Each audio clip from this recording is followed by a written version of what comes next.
લોકમત ન્યૂઝમાં આપનું સ્વાગત છે। વડોદરા શહેરમાં કાર્યરત નિસહાય બ્લાઇન્ડ ચેરિટેબલ ટ્રસ્ટ દ્વારા સેવાકીય પ્રવૃત્તિ અંતર્ગત દર મહિનાની જેમ આ મહિને પણ પ્રજ્ઞાચક્ષુઓ માટે અનાજ કીટ વિતરણ કાર્યક્રમનું આયોજન કરવામાં આવ્યું હતું।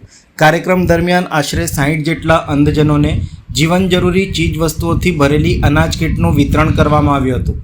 આ પ્રસંગે એક દાતા પરિવારના સભ્યની પુણ્યતિથિ નિમિત્તે પ્રજ્ઞાચક્ષુઓ માટે વિશેષ ભોજનની વ્યવસ્થા પણ કરવામાં આવી હતી।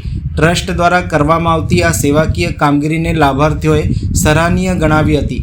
સંસ્થાના મિતવા રાવલે જણાવ્યું હતું કે સંસ્થા દ્વારા દર વર્ષ દરમિયાન વિવિધ સેવાકીય અને જનકલ્યાણકના કાર્યક્રમો યોજવામાં આવે છે। આગામી સપ્તાહ દરમિયાન અંધજનો માટે બગદાણા પ્રવાસનું આયોજન કરવામાં આવ્યું છે। ઉપરાંત દિવ્યાંગ બાળકો માટે પુસ્તકો, બેગ અને સ્ટેશનરી સહિતની શૈક્ષણિક કીટનું વિતરણ પણ કરવામાં આવશે। સંસ્થાએ સક્ષમ નાગરિકોને અપીલ કરી છે કે તેઓ પ્રજ્ઞાચક્ષુઓના ગુજરાન અને સહાય માટે આગળ આવી સહયોગ આપે, જેથી વધુ જરૂરિયાતમંદ લોકો સુધી મદદ પહોંચાડી શકાય।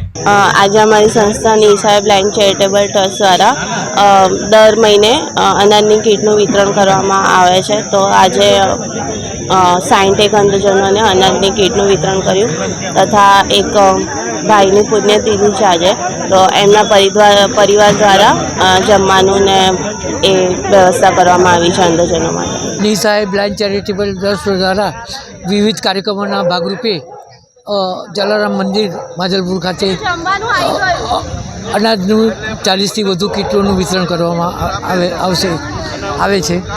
જે ઉપરાંત 60થી વધુ અંધ વિકલાંગોને જમવાની અહીંયા વ્યવસ્થા કરવામાં આવી છે।